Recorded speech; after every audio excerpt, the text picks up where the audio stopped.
Ошо пайгамбарыбыз бияка көчкөндө 1440 жыл болду. Хижри жыл санатканда. Экинчи жылында Бадыр деген согуш болгон. Бадыр согушунда мусулмандар кафирлардын көптөгөн бир аттуу баштуу бир адамдарын өлтүргөн да. Ошо кафирлардан Мекке мушриктерине өтө чоң жоготууга учураган. Баягы биз айтып аткан Мухаммаддын фараону, үммөттүн фараону деген Абу Жахил да ошо немеде өлгөн, Бадырда өлгөн. Өтө чоң баягы Билалды кыйнаган Меккени ошолордун баардыгы ошол жактан өлгөн. Кийин аларды өлчө алыш үчүн ушул жерге алар аскер топтойт. Аскер топтоп мусулмандар жок кылып алды. Пайгамбар саллаллаху алейхи бул кабар жеткенде мусулмандарды жыйнап 1000 мусулман болот, аларды 3000 мусулман болот. Согуш мына ушул жерде болгон. Мына ушул жерде болгон. Пайгамбар саллаллаху алейхи мына карасаңыздар, бул жактан адам да өтө албайт, эч нерсе ат адам да арам болсо. Ошон үчүн бул жактан душмандар келиш коркунучу жок. Мусулмандар сау могу жерге турат. Палаткалар ушул жерге түзүлгөн. Мына бул тарафка. Бул тараптан бир душмандар басып келип калбаш үчүн мынакей Рамама деген дөңсө, мына ушул дөңсө. Баягы жаашчылар дөңсө. Ушул жерге 50 жаашчылар коёт. Жаашчылар коёт. Арт жактан душмандар келсе, силер ушул жерден коргоп турасыңар. Атасыңар. Себеби арт жактан келип калышы мүмкүн, бияк көрүнбөйт. Biz жеңсек дагы мен буйрук бермесем бул жерде түшпөгүлө деп пайгамбар саллаллаху буйрук берет. 50 жаашчан бу жерде турат. Мусулмандардын палаткасы бу жерде, согушуна ушул жерде болот. Мусулмандардын байрагы Хамзада болот. Хамза аскер башчы болот. Бул жактан кафирлар келет, согуш талаш ушул жерде болот. Ушул жерден Хамза башчылыгында негизи согуштун баягы тактикасы боюнча желек куласа, кайра турбаса, бул жеңилди деген сөз болот. Мисалы эки тарапта тең желек болот. Желек куладыбы, демек турбадыбы болду, ал жеңилди деген мааниде. Ошентип Хамзанын башчылыгында баягы тез аранын ичинде эле кафирлардын желеги 8 жолу, 9 жолу кулайт. Башында эле барганда Хамза барып байракты карман адамды өлтүрөт, кулайт. Экинчиси кармайт, аны бар өлтүрөт. Ошентип кайра кулай бергенден кафирлар шок болуп калат. Андан кийин артка качат.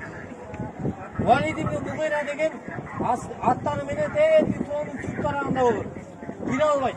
Тоо жактан келе албайт. Бул жактан да бир канча жакчыларды коет Пайгамбар саллаллаху. Андан кийин Халид ибн Валид деген ал кезде мусулман болбойт. Ал бул тараптан келет. Ушул тараптан келейин деп бирок мүмкүнчүлүк болбойт. Такыр. Мүмкүнчүлүк болгондо ал да кайра барат. Валид ибн Мугиранын жаныначы. Ошентип согуш талашында бар кафирлар ушул жерде жеңилип, артка кайтат. 3000 адам.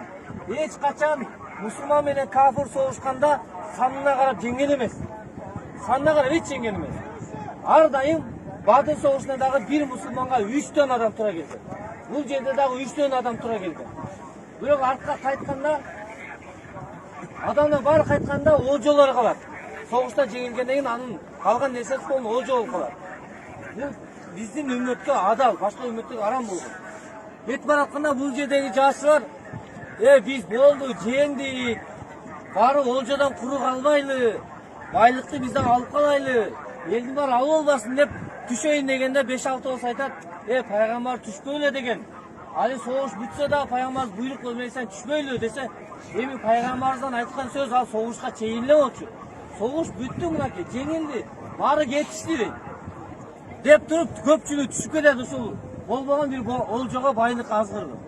Түшүп кеткенде ушудан пайдаланып Халид ибн Валид мындайда өтүп келип көрүп калып, арт жактан келип туруп жанагы 5-6 жаашчыларды өлтүрүп, арт жактан кайра атака жасайт. Атака жасаганда баягы арт жактан келип мусулмандардан согушуп атканда тигилер кайра көрүп калып, артка кайтат. Ошентип ушул жерде мусулмандар күлчөккө айланып эки жактан келип, жада калса бири-бирине дагы согушуп туруп калган эме, кылыч шилтеп калган дейт да. Эки жактан келип калды да, аягын билбей. Ошондо бул тарапка качат. Тети көрдүңүздөрбү? Ондай болупту. Ошол жака качып, ошол жерге барып мусулмандар жан сактап калат. Пайгамбар саллаллаху бул жерде кишисине сооттун бул жерде бир соот кирип кеткен болот. Бир темир кирип кеткен болот. Бир сахаба киши менен жулуп алат ошол соотчу. киши сынып калат.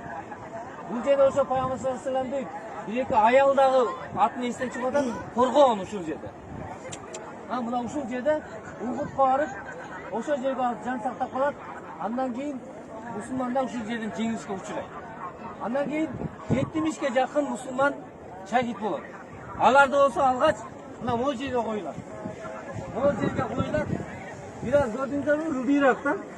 Бул жактан коюлганда жан жап сергетип, бүттөн үстүнөн алып кеткен болот. Үстү ачылып калат. Ошондо бул шахидтердин денеси чирибейт. Айтат, анча кийин өткөндөн кийин мен немелерди Хамзаны таныдым. Өтө көп жаракаттанып, кулактары кесилген да. Кинтпин Утба деген аял ошол Хамзага атайын бирөөнү жалдап, вахший деп кул болгон. Эгерде Хамзаны өлтүрсөң, мен сени боштондукка жиберем дейт. Өтө мыкты найзаны сайган аттан адам болот, кул болот. Ошол Хамзаны издеп жүрүп, учудан пайдаланып, Хамзаны ушинтип сай өлтүрөт. Кит келип, кулагын кесип, боорун неме болуп чайнаган болот. Ушул жерде таныдым дейт Хамзанычы. Анча кийин өткөн. Андан кийин бул жерден алып туруп, мына бул жерге коюлат. Ушул жерде 70 сахабанын күрзөсү ушул жерде. Мына тосмонун ичинде. Көрдүңүздөрбү? Жок, азыр жанына барабыз. Эч нерсе жок. Ортодо Хамза болот. Ушул жерге бул жактан көчүрүлгөн. Аны бул мечиттин эч кандай немеси жок. Кирип окуса мындай болот, андай болот деп. Азыр түйүнү барайлы. Bir Kur'an okuyup bağışlap, andan keyin jıl öyle. Sürete düşkenden düşüyorsun. Allah Teala barımız ziyaretimiz kabul olsun. Gelgen maksatımız Peygamber sallallahu aleyhi ve sellem'de mına uşul жерде өтө чоң окуялар болгон. Ошолорду биз көз менен көрүп, мындай баскан жерлерди басып, биз пайгамбарды жакшы көргөн үчүн келип атабыз. Иншалла Кур'ан окуйбуз. Булардын баары бизге сабак болот. Сабак болуш керек. Болбогон бир байлыкка азгырылып, не деген бир адамдар курбандыкка чалынды. Байлык негизи баягы колдун кири да, сырт жакта болуш керек. Жүрөккө кирбеш керек. Мына ушул жерде кичинекей байлыкка азгырган үчүн канчалан адамдар Пайгамбар саллаллаху алейхи вассаламга дагы зыян чегип, тиши сынып, чекесинде соолук кирип кеткен. Мына ушул жерде ушул окуя болгон. Аллах Таала баарыбыздын зыяратыбызды кабыл кылсын. Аллах Таала баарыбыздын күнөөлөрүбүздү кечирген болсун. Акыретте дагы соолуктарыбызды эсепсиз кылып көбөйт берген болсун.